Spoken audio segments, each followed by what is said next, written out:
لیاقت علی دورانی، کرمداد قریشی نامہ نگار، تھانہ قریشی پولیس کی کارروائی، بین الصوبائی منشیات فروش سے 3 من سے زائد منشیات برآمد، مقدمہ درج، ملزم حوالات بند۔ مخبر کی اطلاع پر S H O Ammar Yasir Khan کی ٹیم کے ہمراہ غازی گھاٹ کے علاقہ میں کارروائی، محمد وارث کو رنگے ہاتھوں گرفتار کیا۔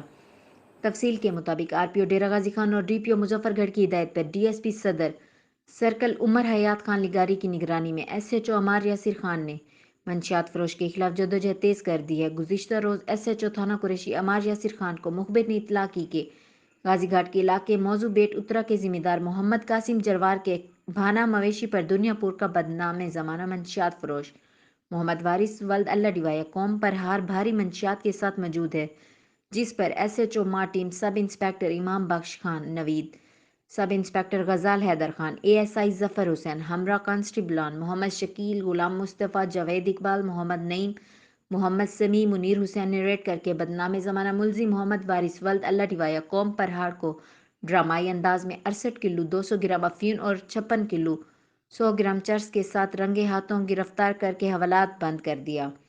پریس کانفرنس کرتے ہوئے ڈی ایس پی صدر سرکل عمر حیات لگاری نے S H O Ammar Yasir Khan کی کارکردگی کو سراہتے ہوئے شاباش دی۔ ایس ایچ او نے صحافیوں کو گفتگو کرتے ہوئے کہا کہ منشیات فروش معاشرے کے ناسور ہیں، نوجوانوں کے مستقبل کے بدترین دشمن ہیں، یہ لوگ کسی رعایت کے مستحق نہیں۔ بلا تفریق کارروائیاں جاری رہیں گی۔ عوامی سماجی حل کے انجمن، تاجران اور صحافی برادری نے S H O Ammar Yasir Khan کو بڑی کارروائی پر خراج تحسین پیش کیا۔ مزید اپ ڈیٹ کے لیے دیکھتے رہیں غازی نیوز ایچ ڈی۔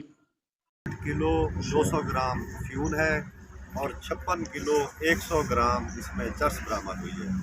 اپنی ٹیم کو مبارکباد دیتا ہوں، امام بخش نوید ایس آئی کو، غزال حیدر ایس آئی کو، بڑی محنت سے ریڈ کیا ہے اور کیس تیار کیا ہے۔ مقدمہ نمبر 1209 2021 کا 9C CNSA میں ہم نے مقدمہ درج کر لیا ہے اور انشاءاللہ اچھی پراسیکیوشن کے ساتھ اس کو سزا بھی دلوائیں گے۔ میں آپ تمام دوستوں کا مشکور ہوں۔